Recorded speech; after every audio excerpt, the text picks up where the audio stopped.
Bonjour. Avec plus de 20 ans d'histoire, le premier film est sorti en 2001, il existe de nombreux easter eggs, détails dans Fast 10 et des références à des films et des personnages passés. Dans cette idée, voici tous les easter eggs, détails et références du film, et n'oublie pas de mettre ta ceinture de sécurité juste avant ça.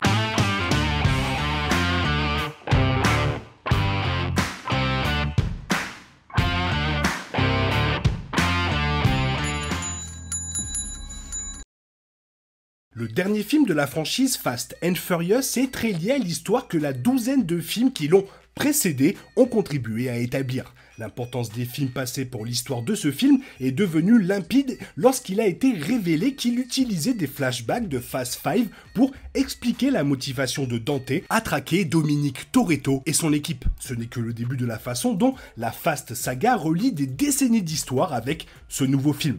Au moment où la scène post-crédit arrive, le film parvient à inclure des easter eggs et des références de chaque entrée précédente d'une manière ou d'une autre. Ces détails cachés incluent des caméos de personnages aux références à des événements passés et plus encore. Et je commence dès maintenant à vous les citer dans l'ordre et pas en marche arrière.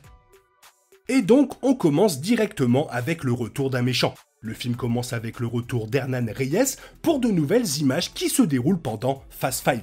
Joaquim de Almeida revient pour reprendre son rôle de méchant pour partager des scènes avec son fils Dante, joué par Jason Momoa. Il est vu tout au long du film à plusieurs reprises en utilisant d'anciennes images de sa seule autre apparition. Mais Hernan Reyes est l'un des rares caméos de personnages familiers.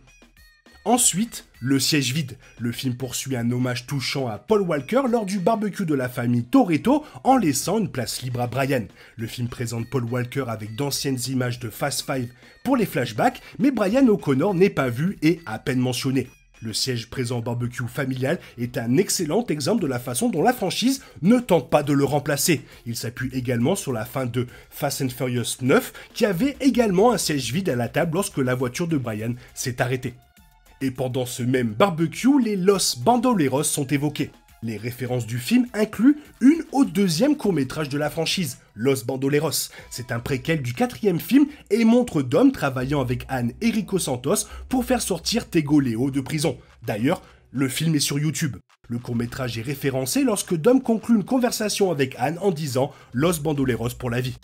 Et juste après ce moment, un air familier peut également être entendu dans le film, alors que la version instrumentale de See You Again joue après que Dom regarde des photos de Brian, de son père et d'autres personnes importantes dans sa vie.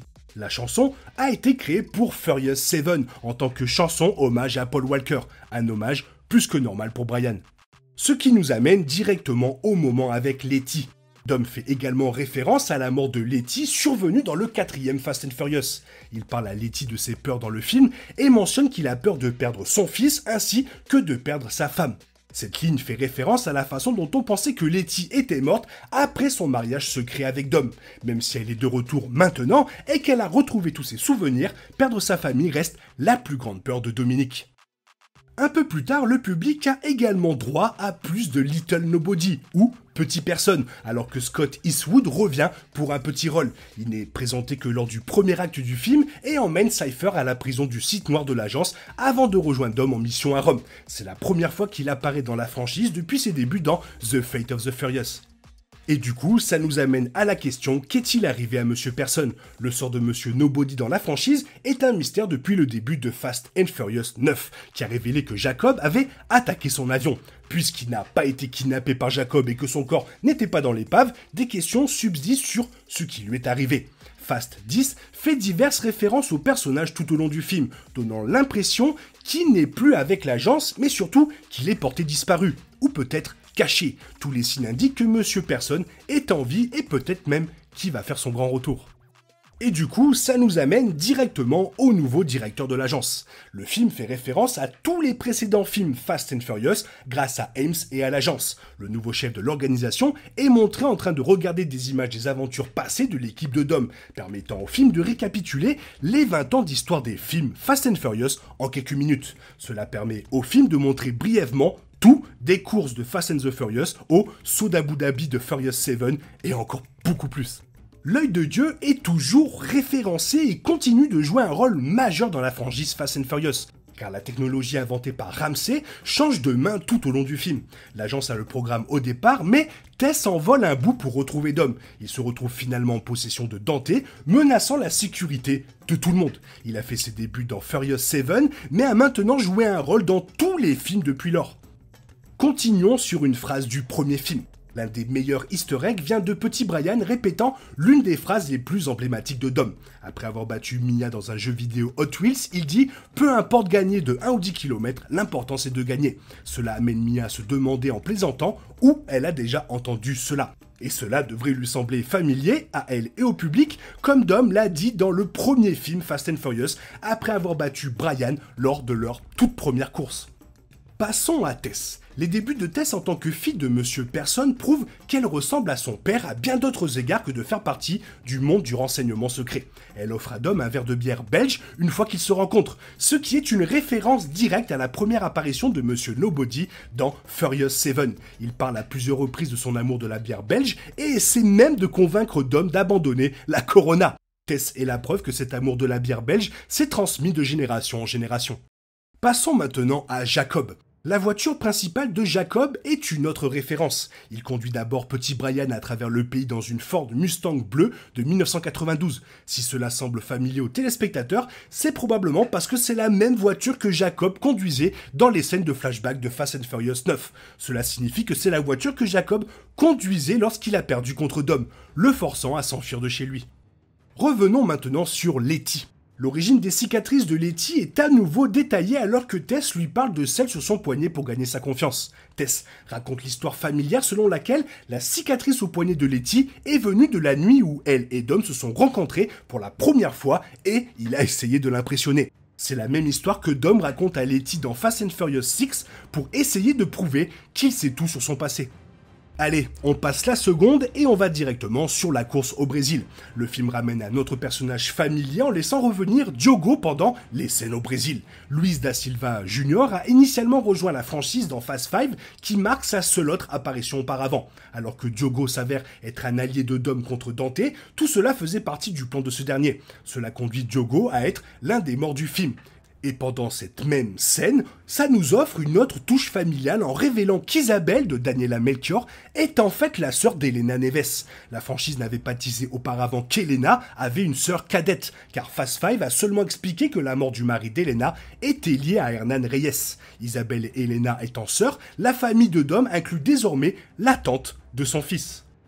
Toujours sur la sister, il y a aussi ce bref moment où le film fait référence à l'amitié improbable entre Dom et Brian. Isabelle raconte comment elle et Elena étaient très différentes et n'ont pas toujours eu une relation étroite à cause de leurs différences. Cependant, Dom fait un parallèle entre les deux sœurs et lui et Brian en se remémorant comment un flic et un street racer pourraient devenir des frères.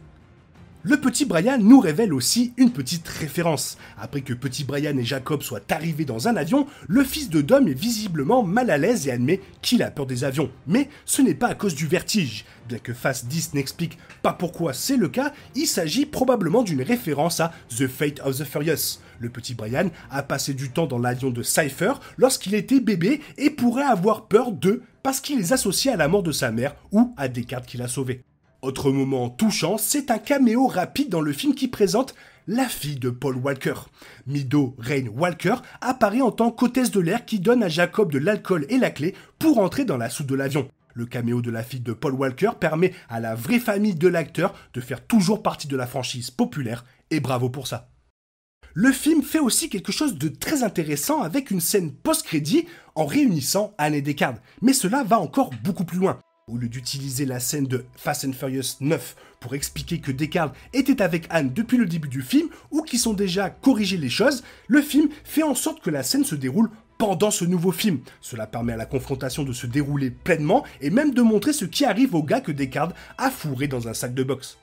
Une autre grosse référence, mais alors vraiment énorme, c'est le retour potentiel d'Eva Mendes dans la franchise. Lorsque Ramsey affiche une liste de personnes que Dante a définies comme cibles prioritaires en raison de leur lien avec l'équipe de Dominique Toretto, une photo de Monica Fuentes de Too Fast, Too Furious est vue. Mendes n'a plus joué le rôle après une apparition dans la scène post-crédit de Fast 5, mais il est possible qu'elle revienne maintenant dans une suite à venir. Et ça serait cool.